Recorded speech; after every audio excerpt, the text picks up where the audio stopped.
નમસ્કાર મિત્રો, અમારા નવા વિડીયોમાં આપ સૌનું હાર્દિક સ્વાગત છે। મિત્રો, આજે આપણે વાત કરીશું રોજ સાંજે અનૂપ દરિયા કિનારે આવતો। એણે નિશ્ચિત કરેલા કિનારા એક ખડક પર એ બેસી જતો। પછી તેની ડાબી ને જમણી બાજુએ વિસ્તારના કિનારોને તાકી રહેતો। એ જે ખડક પર બેઠો હતો એ ખડક જાણે દરિયાની સપાટી પર લટકી રહ્યો હોય તેમ લાગતું હતું। એ ખડકની નીચે જ દરિયાના મોજાની થપાટો લાગીને ઊંડી ગુફા કોતરાઈ ગઈ હતી। ડાબી તરફ થોડે દૂર નાના ખડકો અને રેતાળ કિનારો હતો। જમણી તરફ ખડકાળ કિનારો હતો। રેતાળ કિનારા કરતાં ખડકાળ કિનારો વધારે આકર્ષક દેખાતો હોય છે। દરિયાના મોજાઓ ખડકો સાથે અથડાઈને ઉછળતા ને પાણીની શીકરો ઊંચે સુધી ઉછળતી ને જણજણ થઈને આજુબાજુ વરસી પડતી। દરિયાના ઘૂંઘવાટમાં ખડક સાથે મોજાના અથડાવાનો ધડામ અવાજ જુદો તરી આવતો। ફીણ ફીણ થઈને મોજું દરિયામાં નાસી જતું ને ફરી પાછો એ જ ક્રમ ચાલુ થતો હતો। રસિક માણસ કુદરતની આ કરામતને જોઈ જ રાખે। ખડકમાંથી સૌંદર્ય શોધવી કાઢવાની દ્રષ્ટિવાળા માણસને આ સંગીતમય સૌંદર્ય જકડી ન રાખે તો જ નવાય। અનૂપ સૌંદર્યની દ્રષ્ટિવાળો હતો, રસિક પણ હતો ને એટલે જ તેનો નિયમિત દરિયે આવવાનો ક્રમ થઈ ગયો હશે। પણ ના, એ નિયમિતી આવવાને આ ખડક પર બેસે છે તે સાચું ને પહેલાં પણ બેસતો તે પણ સાચું, પણ હવે તેની દ્રષ્ટિ બદલાઈ ગઈ છે દરિયા વિશે। ઘૂઘવતો દરિયો તેને સંભળાતો, પણ એ ઘૂંઘવાટમાં તેને દરિયાનો ઘુરકાટ લાગવા માંડ્યો હતો। ફીણ ફીણ થતા મોજા તેની સામે દાતિયા કરતા હોય તેમ લાગતું। દરિયા પરથી વાતા ઠંડા પવનો તેના મોંમાંથી આનંદની આહને બદલે એના બદલે દાહ લગાડતા। એ મોં ભીડીને દરિયાને તાકી રહેતો। તુષકારની નજરે એ દરિયાને જોયા કરતો। ધીમે ધીમે તેની નજરમાં વિષાદ ઘૂંટાવા લાગતો। ક્યાંક સુધી એકધારું દરિયા સામે જોઈ રહેતો। વિષાદનું વાદળું તેની આંખોમાંથી ઓગળતું ને ઊના ઊના આંસુ તેની આંખોમાંથી દળવા લાગતા। રોજ આવીને અહીં ખડક પર બેસવું, દરિયા પરથી આવતી ઠંડી લહેરોમાં ઊના ઊના આંસુ સારીને નિશાસા નાખવા, આ એની રોજિંદી ક્રિયા બની ગઈ હતી। ઘણીવાર એને પોતાના મનને ટપાર્યું હતું, આજે તો નથી જવું દરિયે, છતાં કોઈ અજ્ઞાત બળ તેને એ તરફ ઢસડીને લઈ જતું। એ ઢસડાઈ જતો। રેતાળ કિનારા પર કિલ્લોલ કરતા બીજા સહેલાણીઓ જેવો એ આનંદ મેળવી શકતો નહીં। ક્યારેક તો એ વિચારના ઊંડા દરિયામાં જ ડૂબી જતો। જ્યારે એ ઝબકીને જાગતો ત્યારે દરિયાનું રૂપ બદલાઈ ગયું હોય, રાત્રિનો અંધકાર દરિયાની સપાટી પર છવાઈ ગયો હોય। દૂર દૂરથી દેખાતી કોઈક હોડી, વહાણ કે સ્ટીમરની લાઈટો ઝબુક ઝબુક થતી તેની નજરે પડતી। એ હતાશ થઈને ઊઠતો। ધીમે ધીમે ખડકાળ કિનારો વટાવીને દરિયાના રેતાળ કિનારે ચાલ્યા કરતો। ભીની રેતીમાં પડતા પગલાંની છાપને પાછળ ફરીને જોઈ રહેતો। કોઈક વેળાએ ભીની રેતી પર મોડી સાંજે એકસાથે 4 પગલાં પાડતા સપાટ થયેલી ભીની રેતી પર નાજુક આંગળીઓથી ક્યારેક એકાદ નામ કોતરાયું હતું। અનૂપની આંગળીઓ અનાયાસ જ તેની બાજુમાં જ કોતરી નાખતી વિશાખા। ને પછી અચાનક એક વિરાટ મોજું આવી ચડતું, બંને કોતરેલા નામ પર ફરી વળતું। અનૂપ ચીડાતો, જોયું વિશુ, આ ઈર્ષ્યાળુ દરિયો તેને આપણો પ્રેમ ખૂંચે છે, આપણા નામને પણ મિટાવી દેવા માંગે છે. ના, તારી ભૂલ થાય છે. વિશાખા અનુપનો હાથ પકડીને કહેતી, આપણને ઊંડા પ્રેમના સાગરમાં લઈ જવાનો સંકેત કરે છે. એમાં ઓગળી જવાનો, એકબીજાના અસ્તિત્વ મિટાવીને એક થઈ જવાનો. અનુપ વિશાખાના આ નવા અર્થઘટન પર વારી જ હતો. તરત જ તેને કમરમાં હાથ નાખીને તેની પાસે ખેંચતો.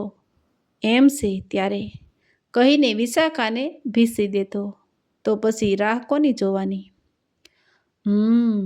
ઓ વિશાખા બનાવતી, રોજ ઠાલવતા થોડી દૂર ચાલતી ને આગી ખસીને બોલતી, ભાઈ સાહેબને કંઈક કહેવું જોઈએ. આજ રાહ જોઈ રહ્યા છો ને? મેં તો દિલના દરિયામાં ડૂબવાની વાત કરી છે, દેહના નહીં. પલભર અનુપ વિશાખાને તાકી રહે તો પછી હસી પડતો. સારું સારું, હવે તું મને દિલનો દરિયો દેખાડ. બંદા કૂદી પડવા તૈયાર છે. છાતી પર હાથ મૂકીને વિશાખા બોલતી, એ અહીં છે. તને તેનો ધબકાર સંભળાય છે? ક્યાં જોઉં? કહીને અનુપ વિશાખાની છાતી પર કાન માંડવાની તૈયારી કરતો, પણ ત્યાં વિશાખા ફરી છેડાઈ પડતી. તને તો બસ આવી જ મજાક સૂઝે છે. મેડમ, મેં મજાક ક્યાં કરી? મજાકની વાત કરી છે. જા હવે જા, તારી સાથે હવે દરિયે કદી પણ નહીં આવું. અરે બાબા, હું હવે કશી જ હરકત નહીં કરું, બસ. અનુપ લમણે હાથ દઈને દરિયાને તાકી રહેતો.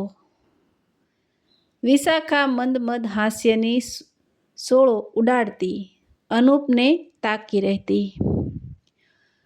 એ પછી ધીમે પગલે ઊભી થઈને અનુપની પડખે જ ગોઠવાઈ જતી. બંને ઘૂઘવતા દરિયાનો રવ સાંભળી રહેતા. ધીમે ધીમે વિશાખા વધુ ને વધુ અનુપની નજીક સરકવા લાગતી. અનુપનો હાથ પોતાના હાથમાં લઈને પંપાળતી અને હળવે રહીને તે અનુપના ખોળામાં પોતાનું માથું મૂકી દેતી. આંખોથી અનુપના સ્પર્શના આનંદની અનુભૂતિ કરવા લાગતી. અનુપ તેના ગાલ પર ઉડતી વાળની લટને તાકી રહેતો. વાળની લટ ઉડીને વિશાખાના ચહેરાને ઢાંકી દેતી. અનુપ વાળની લટને વારે વારે હટાવતો. શું કરે છે? કંઈ નહીં. ચંદ્ર આગળથી આ વાળની વાદળીને હટાવું છું. ઘડીભર બંને ચૂપ થઈ જતા. અનુપ વિશાખાને આંખો ખોલી, તું મને કેટલી ચાહે છે? આ દરિયા જેટલી. દરિયો તો ડૂબાડી દે. તું પણ પ્રેમમાં ડૂબાડી દેશે ને દરિયો ડૂબાડીને મારી નાખે.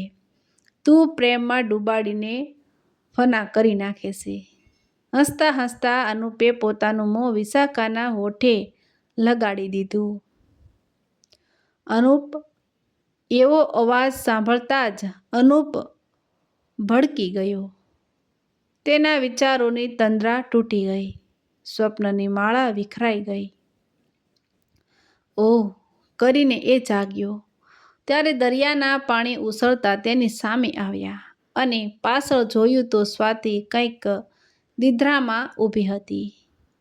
એ ઊભો થઈ ગયો. સ્વાતિ, તું ક્યાં ખોવાઈ ગયો હતો? મારા ભૂતકાળના સ્વપ્નમાં હું ભૂલો પડી ગયો હતો. સ્વાતિ બોલી, ક્યાં સુધી બેસી રહીશ? એ અનુપ નજીક આવી બેસ કહીને અનુપે નિસાસો નાખ્યો. આજે તો મેં તારો પીછો કર્યો છે. રોજ આ સમય તું સટકી જાય છે. લાડથી સ્વાતિ બોલી. કેમ, તને કોઈ શંકા ગઈ કે હું?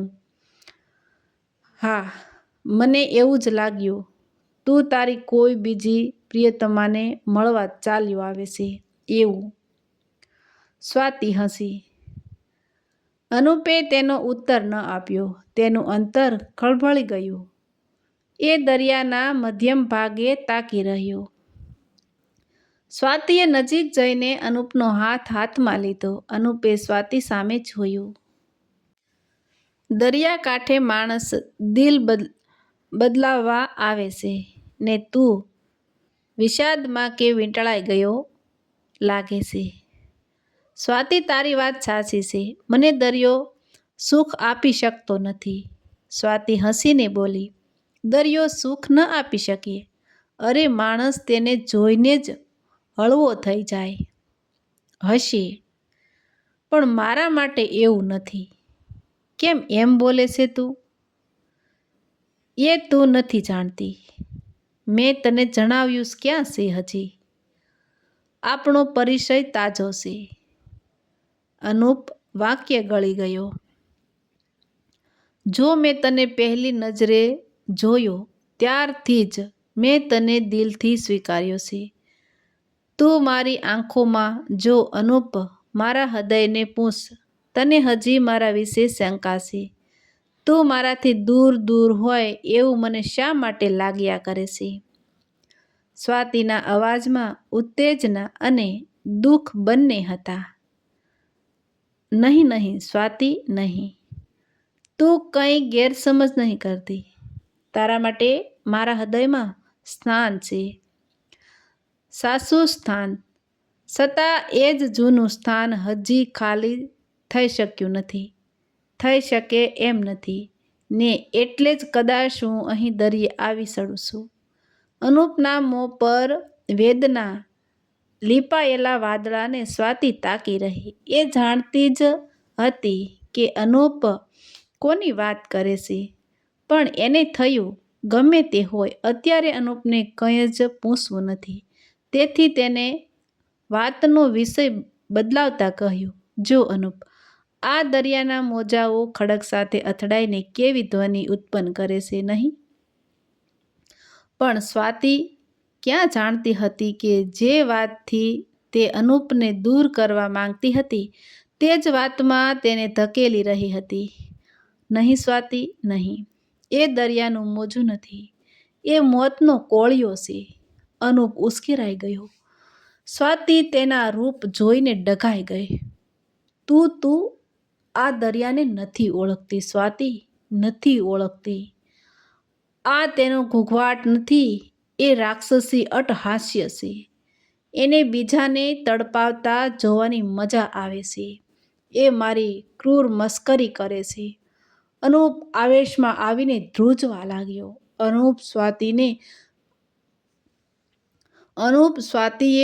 સ્વાતિએ તેને બંને હાથે પકડી લીધો. હા સ્વાતિ, હું સાચું કહું છું. મારું ચાલે તો આ દરિયાને ઉલેસી નાખું, એને સદાયને માટે મૂંગો કરી દઉં. પણ અનુપ રડવા લાગ્યો. સ્વાતિ અનુપનું આ રૂપ જોઈને શું કરવું તેની દ્વિધામાં પડી ગઈ. તેણે અનુપને પોતાની પાસે ખેંચ્યો. તેના મસ્તકે હાથ ફેરવવા લાગી. અનુપને આથી કંઈ સુખ મળતું હોય તેમ તેનો આવેશ શમવા લાગ્યો. થોડીવાર શાંતિ પથરાઈ ગઈ. દરિયાના ઘૂંઘવાટા સિવાય કોઈ જ અવાજ આવતો ન હતો. સ્વાતિ અનુપમના વિચારે સડી ગઈ. એને ક્યારેય અનુપનું આવું રૂપ કે આવું વર્તન જોયું ન હતું. પણ અનુપ સાથે એ દરિયે ક્યાં આવી હતી? ઓફિસ ટાઈમ પૂરો થતાં જ અનુપ સડસડાટ નીકળી જતો. પોતે ઘણી વખત અનુપની સાથે જવા જીદ કરેલી, પણ તેને ક્યારેય સાથે લીધી ન હતી. આજે સ્વાતિ અનુપનો પીછો કરતી તેની પાછળ આવી ચડી હતી. દૂર રહીને જ એ અનુપને નિહાળતી હતી. અનુપ એ જ ખડક પર બેસી ગયો. ત્યારે સ્વાતિને લાગ્યું કે અનુપ કોઈની વાટ જોતો હશે. પણ સાંજ ઢળવા આવી. આસો અંધકાર પથરાવા લાગ્યો. અન્ય લહેણા અન્ય સહેલાણીઓ પાછા ફરવા લાગ્યા. છતાં અનુપ ઊભો થયો ન હતો. ત્યારે સ્વાતિ ધીમે ધીમે અનુપની પાસે આવી હતી. હર હંમેશ ખુશ રહેતો અનુપનો તંગ મિજાજ જોઈને સ્વાતિ અસંભમાં પડી ગઈ. ત્યારે તેને પ્રશ્ન થયો, અનુપ આનંદની પળો વિતાવવાને બદલે અહીં આવીને અપસેટ કેમ થઈ ગયો? અનુપ, મને સમજાતું નથી કે તું દરિયે આવીને દુઃખી કેમ થઈ ગયો? અનુપને શાંત થતો જોઈને સ્વાતિએ એના વાળમાં હાથ ફેરવતા બોલી,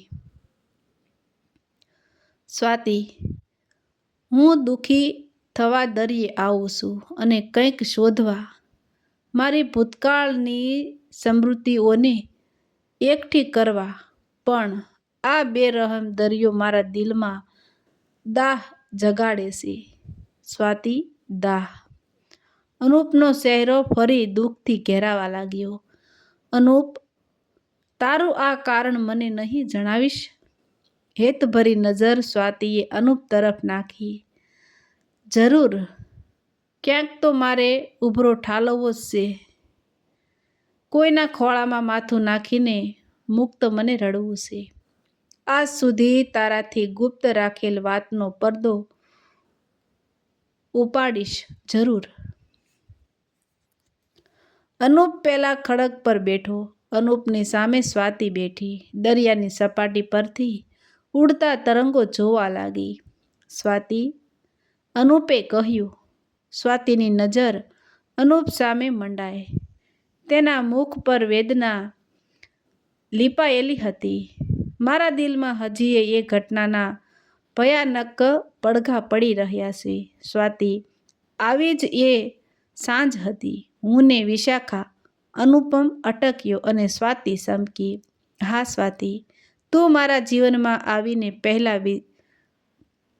વિશાખા આવેલી. અહીં જ આ ખડક પર અમે રોજ બેસતા, કંઈ કેટલીઓ વાતો કરતા. આ દરિયાનો ઘૂંઘાટ અમારા બંનેના જીવનમાં વણાઈ ગયો હતો. એ ઘૂંઘાટમાં અમને સંગીતના સૂર સંભળાતા. દરિયાના ઉછળતા મોજા મારા ને વિશુના જીવનમાં સુખની સોળો ઉડાડતા. દરિયો મને ખૂબ ગમતો, ખૂબ. વિશાખાને પણ ગમતો. પણ એક સાંજે વિશાખા અહીં બેઠેલી, હું તું બેઠી છે તેટલો દૂર બેઠો હતો. એ બોલેલી, અનુપ, તું મને કેટલો પ્રેમ કરે છે. સાંભળવું છે કે અનુભવ છે? મેં કહેલું, બંને. વિશાખા આંખો નસાવતી બોલી.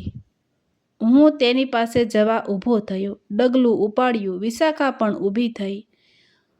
મારી શરારતી આંખોને એ ઓળખી ગઈ. એ ના ના, અનુપમ એવા શબ્દો બોલીને પાછળ હટી, પણ ત્યાં તો તેનો પગ ખડક પરથી લપસ્યો ને એ જ વખતે દરિયાનું ભયંકર મોજું એ ખડક સાથે અથડાયું. અનુપ સદબદ થઈને સ્વાતિ સામે જોઈ રહ્યો. આંખોમાંથી આંસુની ધારા છૂટી. સ્વાતિ તેની નજીક ગઈ. વહાલથી તેનું મોં પોતાની છાતીએ રાખ્યું. બસ અનુપ, બસ, રડ નહીં, અનુપ બોલ્યો. અને વિશાખા એ ભયંકર મોજામાં જ ગુમ થઈ ગઈ. સદાને માટે. મારો અવાજ બેસી ગયો. ત્યાં સુધી હું વિશુની બૂમો પાડતો રહ્યો, પણ વ્યર્થ. આ ગોજારા દરિયાએ મને મારી વિશુનું સબ પણ પાછું ન આપ્યું. અનુપ ધ્રુસકે રડી પડ્યો. સ્વાતિ, સ્વાતિ, મને એનું શબ પણ ન મળ્યું.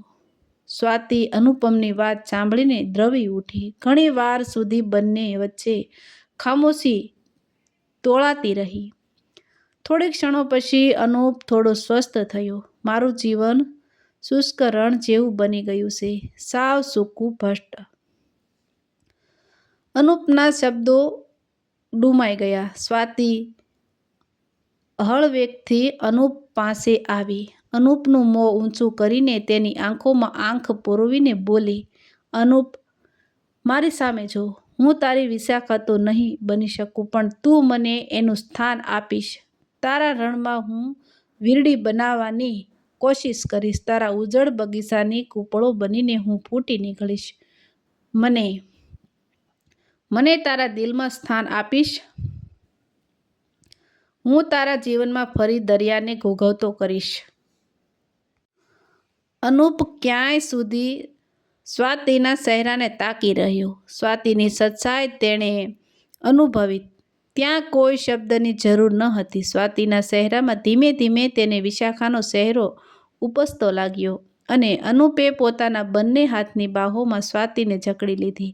સ્વાતિએ આંખો બંધ કરીને અનુપના હૃદયમાં એને ઘૂઘવતા દરિયાનો રવ સંભળાવા લાગ્યો. તો મિત્રો, આવા જ નવા વિડીયો જોવા માટે અમારી ચેનલ લાઇક, શેર અને સબસ્ક્રાઈબ કરજો. અને મિત્રો, કેવી લાગી આ વાત તે તમારો પ્રતિભાવ કોમેન્ટમાં જણાવજો.